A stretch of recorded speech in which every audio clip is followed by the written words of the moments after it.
In the wild, windswept expanse of the Southern Ocean, between the distant shores of Australia and the frozen continent of Antarctica, lies Macquarie Island, a remote, pristine sanctuary, battered by waves and shrouded in mist. This isolated outpost is a rare jewel, a living relic of a world untouched by time. For countless millennia, this isolated landmass thrived in splendid seclusion, its ecosystem evolving in a world apart from the rest of the planet. Here, nature's rhythms played out undisturbed and life adapted to the island's unique challenges. Towering tussock grasses swayed in the wind, and unique mega-herbs like the Macquarie Island cabbage flourished, creating a lush, almost prehistoric landscape. These plants, some found nowhere else on Earth, formed dense green carpets that blanketed the island, sheltering countless creatures.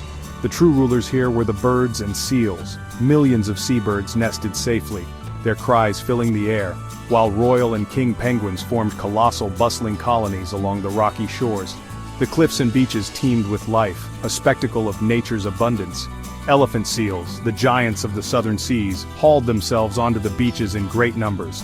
Their presence was a vital part of the island's rhythm, as they rested, bred and raised their young on the sand, undisturbed by threats. Burrowing birds like petrels and prions raised their young in the soft peaty earth, carving out safe havens beneath the grasses. Here, generations of chicks grew up never knowing the dangers of predators that plagued other lands.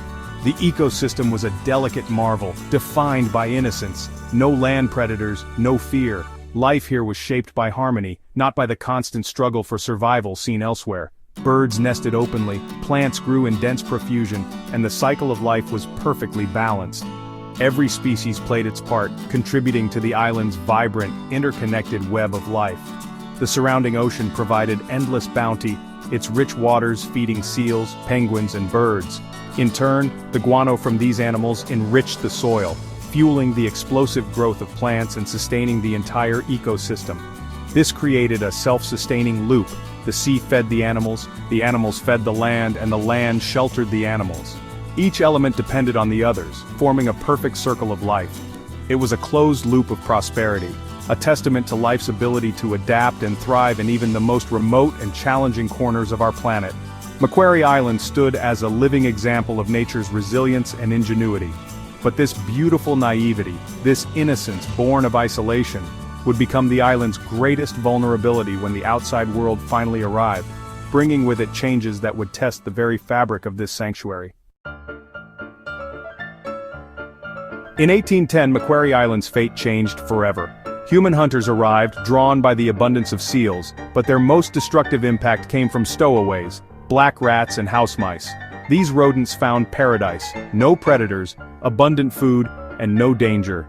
Their populations exploded, spreading across the island and occupying every niche. The native birds, unprepared for such threats, suffered immediate devastation. Rats raided nests, devouring eggs, chicks, and even attacking adult petrels. Mice disrupted the food web, consuming insects, seeds, and flowers, hindering plant regeneration. The once safe breeding grounds became landscapes of terror. Burrowing seabird populations plummeted, and the chorus of bird calls faded. Vegetation suffered as rodents gnawed on plants and seeds, breaking the island's self-sustaining cycle. The arrival of a few small creatures had tipped Macquarie into a long, dark chapter of decline. To control the rodent problem, sealers introduced domestic cats in the early 1800s. The plan backfired spectacularly. While cats hunted some rodents, they quickly turned to the island's defenseless birds, slow, ground-nesting, and unafraid. Cats became the island's deadliest predator, killing over 60,000 seabirds a year. Entire species vanished. The Macquarie Island rail and parakeet were wiped out. More than 10 seabird species were eliminated from the main island, forced to retreat to offshore stacks. Cats hunted adult birds, accelerating the decline. The attempt to control one invasive species by introducing another had created a more complex crisis.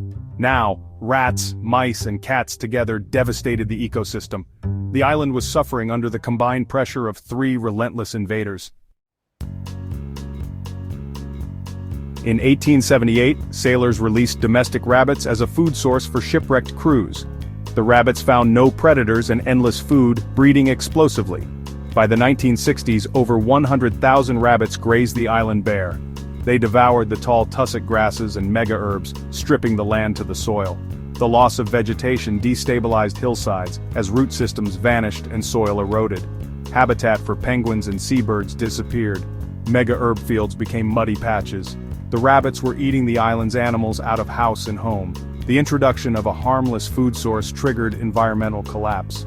The once vibrant sanctuary became a barren, unstable wasteland. The native inhabitants were pushed ever closer to extinction.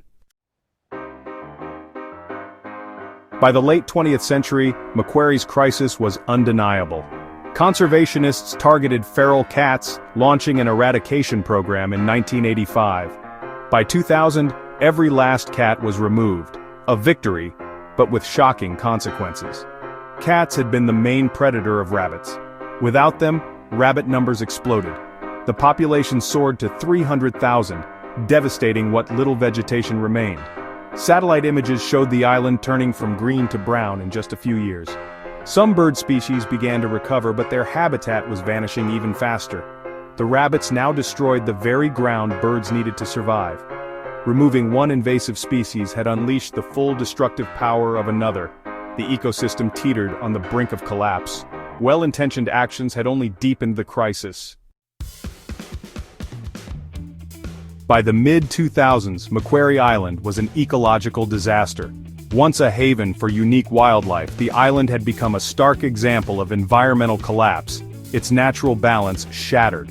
Rampant rabbit grazing left hillsides stripped and unstable. The relentless feeding by these invasive rabbits destroyed the native vegetation, leaving nothing to hold the soil in place. In 2006, disaster struck. A massive landslide at Lusitania Bay buried hundreds of king penguins beneath tons of mud and debris. The tragedy was a direct result of the island's fragile, eroded slopes. The connection between rabbits, vegetation loss, soil erosion and wildlife destruction was undeniable. Each problem fed into the next, creating a devastating chain reaction. The island's physical structure was failing. The ground itself was collapsing. Landslides became more frequent, reshaping the landscape and threatening all life on the island. Rodent populations soared. Tens of thousands of rats and over 100,000 mice preyed on chicks, eggs, and invertebrates. These invasive species thrived in the damaged ecosystem, further endangering native animals. Penguins and seabirds faced not just predation but the loss of their very habitat. Their nesting grounds were vanishing and food sources dwindled. The island was dying and piecemeal solutions had failed. Every attempt to control the crisis had fallen short, unable to address the scale of destruction. It was clear, to save Macquarie, every rabbit, rat, and mouse had to be removed. Nothing less would break the cycle of devastation. Anything less would allow the cycle of destruction to continue, putting the island's future at even greater risk. The challenge was immense, requiring a bold, comprehensive plan. Conservationists knew that only a coordinated island-wide effort could restore Macquarie's fragile ecosystem. The fate of the island hung in the balance, as the world watched to see if Macquarie could be saved from the brink of collapse. In 2007, Australia and Tasmania launched the $24 million Macquarie Island Pest Eradication Project. The goal: remove every last rat, mouse and rabbit. The first strike used the rabbit hemorrhagic disease virus, crashing rabbit numbers. Next came a massive aerial baiting campaign. Helicopters dropped 300 tons of poison pellets across the island. The operation was timed for winter, minimizing risk to native birds. With rabbits and rodents weakened, the final phase began, a ground campaign with detection dogs and expert handlers. Teams scoured the island, covering 90,000 kilometers on foot. The dogs' keen noses found the last survivors, including a family of rabbits. After years of relentless effort, the mission succeeded. Macquarie's soul was being reclaimed. After aerial baiting and months of dog patrols, the island entered a period of intense monitoring. For 2 years, not a single rat, mouse, or rabbit was detected. On April 8, 2014, Macquarie Island was officially declared pest-free. For the first time in over 200 years, the ecosystem was free from invasive mammals. It was a landmark achievement in conservation, a testament to science, planning, and determination. The long chapter of destruction had ended. A new dawn began. The air was free of unseen predators, the ground no longer ravaged by grazers. Native plants and animals could finally reclaim their home. The project set a new global standard for island restoration. The silence of pests was replaced by hope for native wildlife. Macquarie Island's future was finally its own. Recovery on Macquarie Island was swift and stunning. The island, once ravaged by invasive species, began to heal at an astonishing rate. Dormant seeds sprouted, tussock grasses and mega-herbs flourished, and penguin tunnels reappeared. The landscape transformed into a vibrant tapestry of life. Bird populations rebounded, some growing by 10% annually. The skies and shores were once again filled with the calls and sights of diverse seabirds. Species once near extinction, like the white-headed petrel, made remarkable comebacks. Their return signaled a significant ecological victory. Blue and gray petrels returned from offshore refuges to nest on the main island.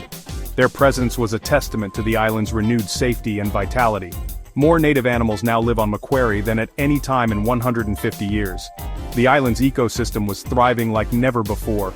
Seabirds' guano enriched the soil, fueling a positive feedback loop of recovery. This natural fertilizer helped plants grow stronger and healthier. The ancient cycle of life was restored. The island's green cloak returned.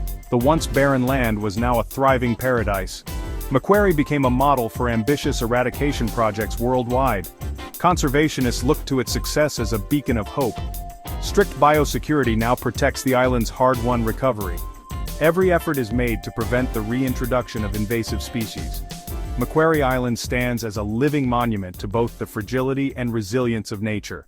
It is a testament to what can be achieved with dedication and care. It's proof that with commitment even the most damaged ecosystems can heal.